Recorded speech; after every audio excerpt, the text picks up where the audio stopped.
E aí, turma, tranquilo? Prontos para mais uma aula de Química? Hoje vamos falar de estequiometria, os cálculos estequiométricos. Oi? Tá olhando minha camiseta? Eu não sei o que quer dizer. Não sei inglês, eu só sei Química. Bom, a aula de hoje fala de estequiometria. Nós vamos analisar as quantidades envolvidas numa reação química. É um assunto simples, interessante, mas que envolve matemática. As famosas regras de 3. Nada absurdo, é só manter a calma, o foco e a atenção. Nada de curtir, acionar sininho, nada disso no canal. Foca na aula, que é o que interessa. Vem para o quadro comigo para você ter uma noção do que nós vamos conversar agora. Os cálculos estequiométricos, eles medem as quantidades envolvidas numa reação química. Nós já estudamos no passado o que vem a ser um reagente, o que é o produto de uma reação química. Agora, nós vamos medir, calcular quanto eu produzo de cada produto a partir da quantidade de cada reagente que eu uso. Isso é a estequiometria. Para isso, nós começamos introduzindo um assunto muito pontual: as leis ponderais. As leis ponderais são as leis que estão relacionadas às quantidades envolvidas numa reação química. Vamos falar sobre duas delas, as duas principais. Vem comigo. A lei de Lavoisier e a lei de Proust. Nós vamos iniciar a aula falando sobre isso. A lei de Lavoisier, conhecida como a lei da conservação das massas. E depois a lei de Proust, conhecida como a lei das proporções definidas. A lei de Proust define a proporção com que cada substância reage com outra. Com calma, passo a passo, nós vamos entender disso. Depois que entendermos as leis ponderais, a gente passa para uma segunda fase. Aí já um outro vídeo sobre cálculo estequiométrico, onde nós vamos entrar nos cálculos de situações específicas. A primeira delas vai ser a situação onde eu tenho um reagente sobrando. Eu tenho dois reagentes, um deles está em excesso. Nós vamos aprender como lidar com essa situação. Depois, vamos estudar casos em que o reagente que eu uso contém impurezas. Evidentemente que a impureza não participa da reação. Eu vou aprender como retirar a impureza dos meus cálculos. E por fim, uma terceira situação que é muito comum de aparecer também é aquela situação onde eu levo em consideração o rendimento de uma reação. Nem sempre, na vida real, a reação é 100%. Ela sempre tem perdas no meio do caminho. Nós vamos aprender também a lidar com essas perdas. Então, de forma resumida, vamos iniciar o estudo dos cálculos estequiométricos falando das leis ponderais. Depois, num outro vídeo, numa outra aula, a gente entra nas situações específicas, que fala de rendimento de reagente em excesso, rendimento e impurezas. Combinado assim? Então vamos para o próximo quadro, falando especificamente das leis ponderais. Lei de Lavoisier e lei de Proust. Bom, iniciando então o nosso estudo das leis ponderais. São duas principais. A primeira delas, a lei de Lavoisier, também conhecida como a lei da conservação das massas. Por que ela é conhecida como lei da conservação das massas? Porque a lei de Lavoisier diz exatamente o seguinte, olha aqui. Lei de Lavoisier. A massa dos reagentes é igual à massa dos produtos de uma reação. A massa dos reagentes é sempre igual à massa dos produtos numa reação química.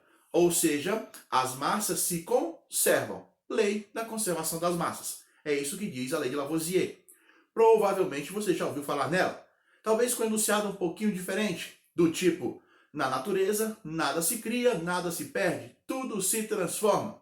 Ou, no mineirês, o que tem antes, tem depois. Essa é a lei de Lavoisier. A massa dos reagentes é sempre igual à massa dos produtos de uma reação química. Você vai ver como isso é importante nos cálculos estequiométricos. A segunda lei ponderal que nós vamos estudar aqui é a lei de Proust, também conhecida como lei das proporções definidas. Por que a lei de Proust é conhecida assim? Olha o que diz a lei de Proust. Lei de Proust. As substâncias reagem sempre na mesma proporção. Numa definição mais completa, a lei de Proust fala: As substâncias reagem sempre na mesma proporção para produzir sempre o mesmo produto. A lei de Proust vai me ajudar nos cálculos estequiométricos, porque de acordo com ela, se eu dobro a quantidade de um reagente, automaticamente eu tenho que dobrar a quantidade de todas as outras substâncias envolvidas. Se eu triplico a quantidade de um reagente, consequentemente eu tenho que triplicar as quantidades dos outros componentes. Isso me permite fazer cálculo com qualquer quantidade que eu queira, desde que eu conheça a reação. A lei de Lavoisier e a lei de Proust são as duas leis principais que balizam o estudo do cálculo estequiométrico. Uma fala que as massas se conservam, a outra fala que as substâncias reagem sempre na mesma proporção. Vamos ver a aplicação dessas duas leis num exemplo. Um exemplo bem simples, só para a gente colocar o conceito em prática. No quadro nós temos uma reação. A reação do carbono sólido reagindo com o oxigênio gasoso, produzindo gás carbônico, o CO2. Lá do lado tem uma colinha para nós que fala a massa atômica, a massa dos átomos. Esta informação eu tenho na tabela periódica. A tabela periódica me fornece o valor da massa de qualquer átomo que eu quiser. No caso, estou trabalhando apenas com carbono e oxigênio. Então ali estão as massas desses dois elementos, carbono e oxigênio. Como que eu faço a análise estequiométrica de uma reação química? Primeiro, eu vou interpretá-la. Ela está escrita no quadro. Mas como que eu interpreto esta reação? Toda reação ela é possível de ser interpretada de duas formas. Em mols e em massa. Primeiro vamos interpretar essa reação em mols, em quantidade de matéria. Como que eu leio uma reação quando interpreto-a usando o mol? É simples. O coeficiente de cada substância indica quantos mols participam da reação. Vem comigo. Nesta reação, que já está balanceada, muito importante que a reação esteja balanceada, porque uma reação sem estar balanceada não tem sentido químico nenhum. Esta reação já está balanceada, ou seja, a quantidade de átomos antes é igual à quantidade de átomos depois. Confere comigo.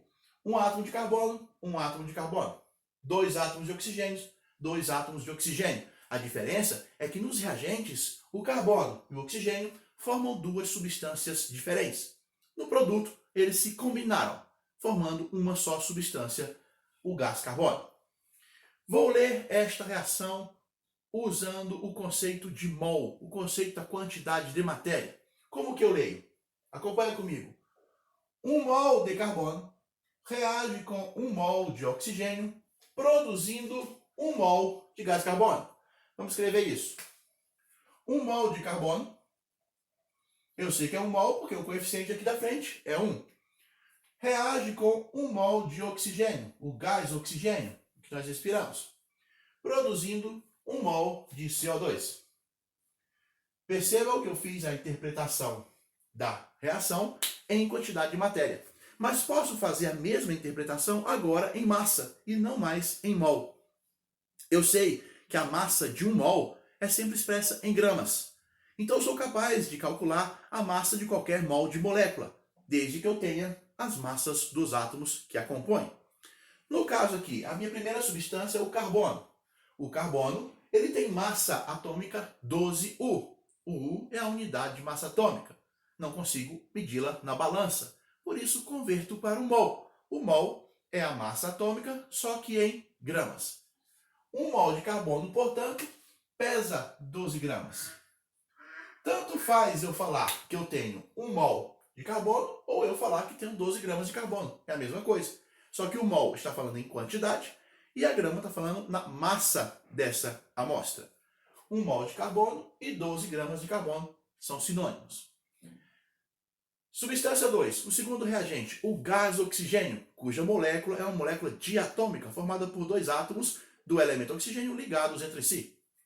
Cada oxigênio pesa 16U, cada átomo de oxigênio pesa 16U. Portanto, uma molécula vai pesar 32U, 16 mais 16. Cada molécula pesará 32U. Cada molécula de oxigênio, de gás oxigênio, pesará 32U. O mol desta molécula também pesa 32, só que não U, gramas, porque a massa molar, a massa de 1 mol é sempre expressa em gramas. Veja que tanto faz eu falar que tenho 1 mol de gás oxigênio ou falar que tenho 32 gramas de gás oxigênio. São sinônimos. Agora o produto, o gás carbônico, o CO2, o dióxido de carbono. 1 mol de dióxido de carbono tem qual massa? Bom, se eu somar a massa dos átomos que o compõem, eu tenho a massa do mol dele. A massa do carbono é 12. A massa de cada átomo de oxigênio é 16. No caso aqui, eu tenho 2 átomos de oxigênio. 12 do carbono. 16 de cada oxigênio, eu tenho 12 mais 16 mais 16. A massa do CO2, portanto, será 44.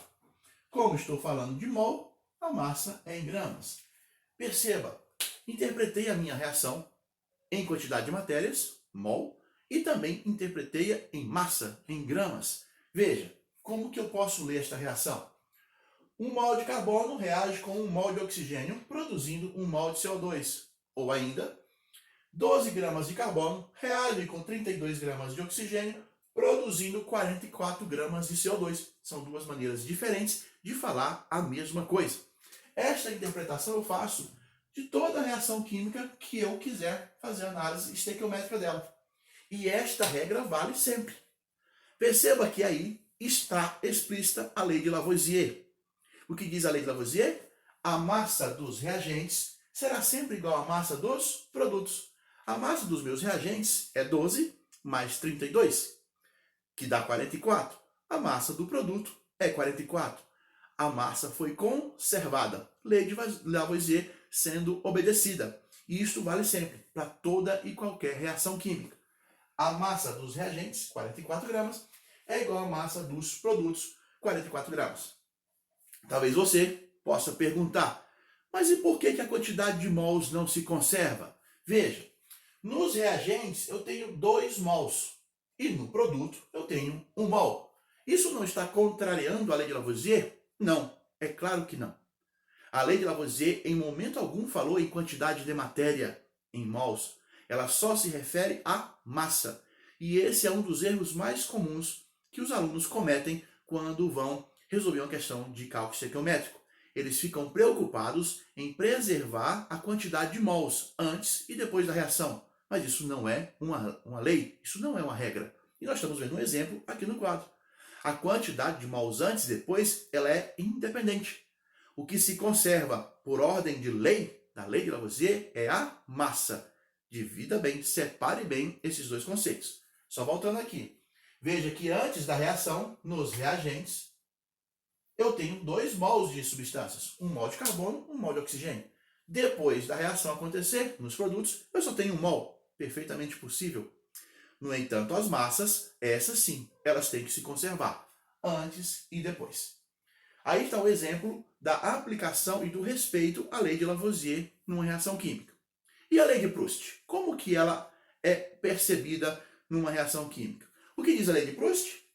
As substâncias reagem sempre na mesma proporção. Então, se as substâncias reagem sempre na mesma proporção, e nesta reação aqui do exemplo, eu vejo que cada 12 gramas de carbono reagirão sempre com 32 gramas de oxigênio, produzindo 44 gramas de CO2. Se eu dobrar esta quantidade, obrigatoriamente esta também dobrará. E, por consequência, essa também vai dobrar. Exemplo, se em vez de colocar 12 gramas de carbono para reagir, eu colocar 24 gramas de carbono para reagir, obrigatoriamente vou precisar de 64 gramas de oxigênio. Por quê? Porque, de acordo com a lei de Proust, se eu dobrar uma, a outra também dobra. E, por consequência, o resultado também dobra. Porque as substâncias reagem sempre na mesma proporção. Lei das proporções definidas, a lei de Proust. Verifique, aqui também a lei de Lavoisier é obedecida. Como lei, ela não pode ser descumprida nunca. 24 mais 64 dá 88.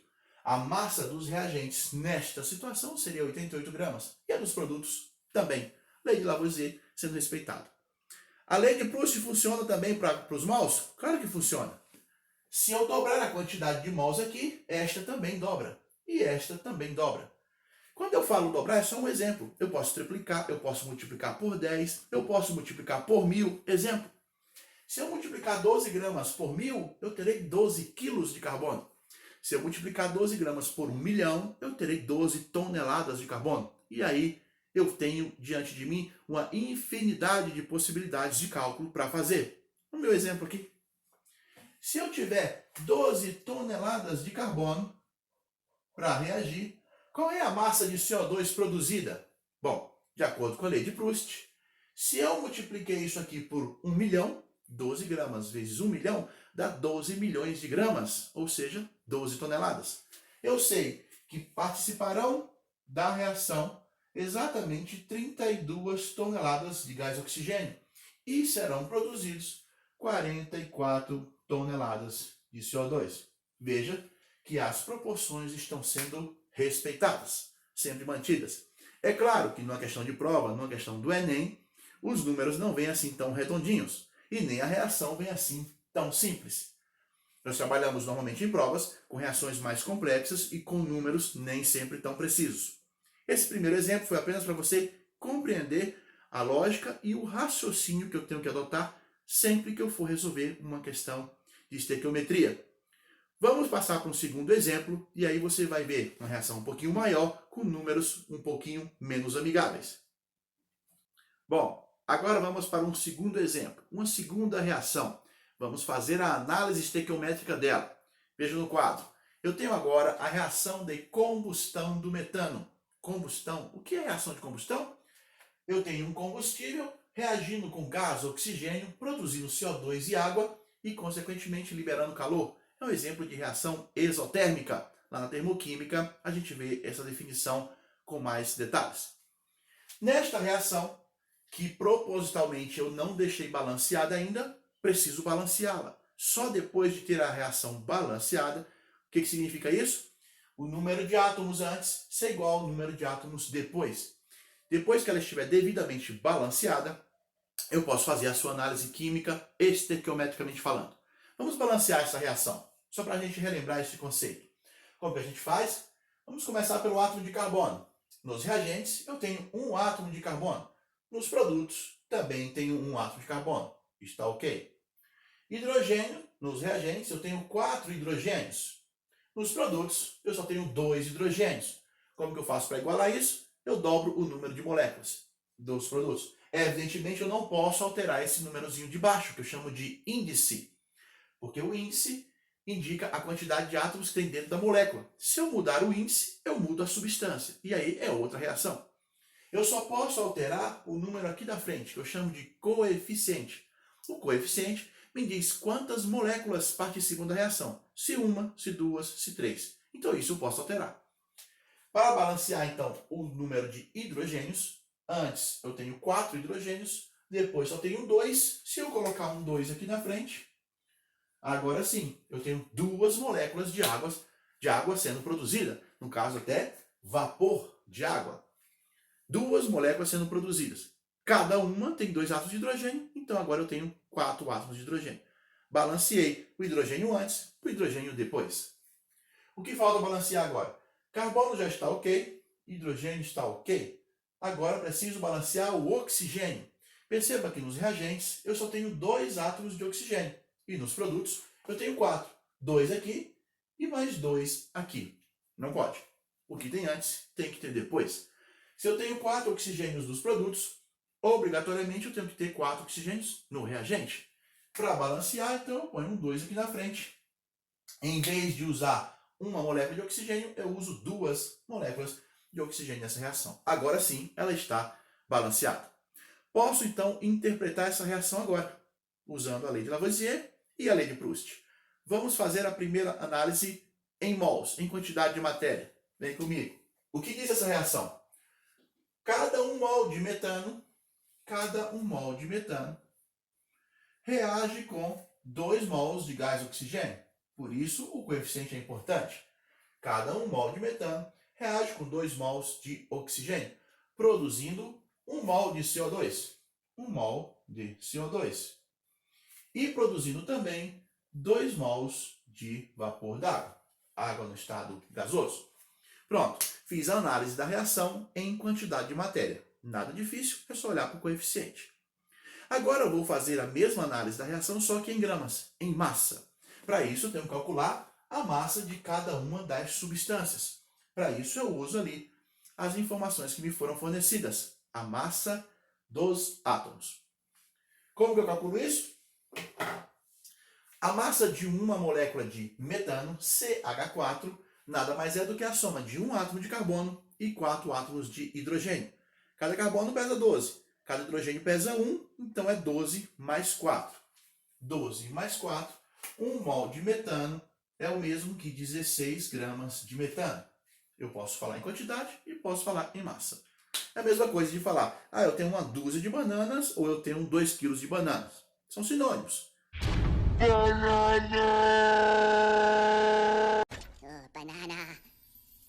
Banana. Só que uma eu estou falando de quantidade, a outra eu estou falando de massa. No mesmo caso aqui, 1 mol de metano ou 16 gramas de metano. São sinônimos. Molécula do oxigênio. Cada molécula do oxigênio tem 2 átomos. Cada átomo pesa 16, portanto, cada molécula pesa 32. Cada mol de oxigênio, portanto, pesa 32 gramas. Só que eu tenho 2 mols. Se são 2 mols, então é 64. A massa de oxigênio usada nessa reação são 64 gramas. Cada mol é 32, então 2 mols, 64 gramas. CO2, o primeiro produto desta reação, o gás carbônico. Qual é a massa de CO2 produzida? Se eu estou produzindo 1 mol de CO2, então é a massa de 1 mol. O CO2 é composto de 1 átomo de carbono e 2 de oxigênio. O carbono pesa 12, cada oxigênio pesa 16, então é 12 mais 16 mais 16. A massa do CO2, portanto, é 44 gramas. Pode conferir aí depois, se você não acreditar em mim. A massa da água. Cada molécula da água pesa 18. Por que 18? São 2 átomos de hidrogênio e 1 átomo de oxigênio. Os 2 de hidrogênio, cada um pesa 1. Está escrito ali. E o átomo de oxigênio pesa 16. Então a molécula de água, H2O, pesa 2 mais 16, 18. Cada mol, portanto, 18 gramas. Só que eu estou produzindo 2 mols de água. Se cada mol pesa 18 gramas, então aqui eu tenho 36 gramas de água produzida. Veja, fiz a análise estequiométrica desta reação, tanto em mols como em massa. Perceba que a lei de Lavoisier, de novo, e como sempre, foi respeitada. Ainda bem. Será que foi? A massa dos reagentes tem que ser sempre igual à massa dos produtos. Qual a massa dos reagentes aqui? 16 mais 64. Eu tenho, então, 80 gramas. Qual é a massa dos produtos? 44 mais 36. 44 mais 36 ainda dá 80 também. 80 gramas depois, 80 gramas antes. A massa dos reagentes é igual à massa dos produtos. Lei de Lavoisier obedecida. E a lei de Proust funciona como? Agora eu posso resolver qualquer questão com esta reação, desde que me forneça os dados. Por exemplo, se o enunciado da questão disser para mim que eu vou trabalhar com 16 toneladas de metano, 120 toneladas de metano, 200 quilos de metano, qualquer quantidade que ele me der, eu consigo calcular as quantidades envolvidas das outras substâncias também. Vamos supor que eu esteja trabalhando com 320 gramas de metano. Ele me deu no enunciado da questão. Estou trabalhando com 320 gramas de metano e vou queimar esta massa toda. Qual é a quantidade de CO2 produzida? Qual é a quantidade de oxigênio que eu vou consumir? Qual é a quantidade de água que eu libero no final da reação? Esses cálculos são simples de fazer. São regras de 3. Em razão da lei de Proust, que me fala que as substâncias reagem sempre na mesma proporção, eu sou capaz de fazer este cálculo. Vem comigo. Se 16 gramas de metano sempre reagirão com 64 gramas de oxigênio, então 320 gramas vai reagir com X. E esse X eu consigo calcular com a regra de 3 simples. Se 16 gramas de metano sempre produzirão 44 gramas de CO2, então eu posso dizer que 320 gramas de metano vai produzir Y e calculo a quantidade de CO2 produzida. Se 16 gramas de metano sempre irão produzir, através da sua combustão, 36 gramas de água, então eu posso dizer que 320 gramas de metano vão produzir Z gramas de água. E calculo o Z em razão de uma regra de 3 simples. É para isso que eu uso, é desta forma que eu uso as leis ponderais nos cálculos estequiométricos. Nesse caso específico, se aqui eu uso 320 gramas, aqui eu usarei 1.280 gramas de oxigênio. Como é que eu sei disso? Aqui eu dobrei e multipliquei por 10. Multipliquei por 20. Daqui para cá é 20. Você descobre isso fazendo a regra de 3 que eu te falei. Fala que aqui é X. Você vai ver que o X é 1.280 gramas. Aqui, qual será a massa de CO2 produzida se eu usar esta quantidade de metano? A quantidade produzida será 880 gramas de CO2. Porque daqui para cá é vezes 20. E a outra lá? Qual a quantidade de água produzida se eu usar esta quantidade de metano? A quantidade de água produzida será 720 gramas de água. Porque daqui para cá é vezes 20. Veja que a lei de Lavoisier continua sendo obedecida. 320 mais 1.280 dá 1.600 gramas. 1.600 gramas, 1,6 quilos. 880 mais 720 dá 1.600 gramas também. Ou seja, a lei de Lavoisier foi respeitada. Com isso, qualquer número que eu te der aqui, qualquer massa que eu te der aqui, você consegue descobrir as massas envolvidas das outras substâncias. Isso também vale para o número de mols. Vamos supor que eu te dê aqui 5 mols. Veja, o que está dentro dessa marca vermelha aqui não muda. Esses aí são os dados que eu tirei da reação, interpretando a reação. Aqui embaixo são dados que qualquer problema pode te dar. Você está numa indústria, você está numa fábrica, você está numa indústria farmacêutica ou de cosméticos, e você vai trabalhar com as quantidades que você precisa ou dispõe. Vamos supor que eu ponha aqui 5 mols de metano para reagir, e quero saber quais são as quantidades das outras substâncias envolvidas nessa reação. Pela lei de Proust, elas reagirão sempre na mesma proporção. Se 1 mol de metano reage sempre com 2 mols de oxigênio, eu posso concluir que 5 mols de metano reagirão sempre com 10 mols de oxigênio. Porque é o dobro. Daqui para cá é vezes 5, daqui para cá é vezes 5. A proporção é sempre 1 para 2. A proporção é sempre 1 para 2. Se eu usar 5 mols aqui, eu vou produzir obrigatoriamente 5 mols de CO2 e 10 mols de água. Pela lei de Proust, pela lei das proporções definidas, se eu multipliquei por 5, todos os outros multiplicam também. A análise estequiométrica de uma reação química não é nada complexo, só precisa de atenção. Eu tenho que ter atenção para não usar as informações erradas ou errar o cálculo, que é o mais comum. Aí já depende da matemática, mas não foge disso. São regras de 3 bem simples de fazer.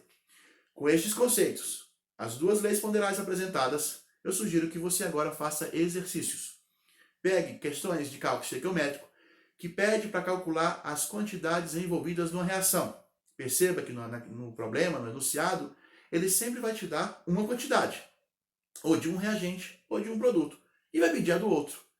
Para isso, você só precisa ter a reação balanceada, as informações da massa atômica que tem na tabela periódica e fazer a interpretação, tanto em mols como em massa. A partir daí, qualquer cálculo você está liberado para fazer. É só manter a atenção e não errar a regra de 3. Combinado? Faz exercício, dúvidas, manda para nós que a gente vai resolver para você. Numa próxima aula, no próximo vídeo, nós vamos agora estudar casos específicos, onde um dos reagentes está sobrando, ou um dos reagentes está impuro, contém sujeira dentro dele, ou os casos em que a reação ela não é perfeita, ela não tem 100% de rendimento. Mas isso fica para uma próxima aula. Até lá!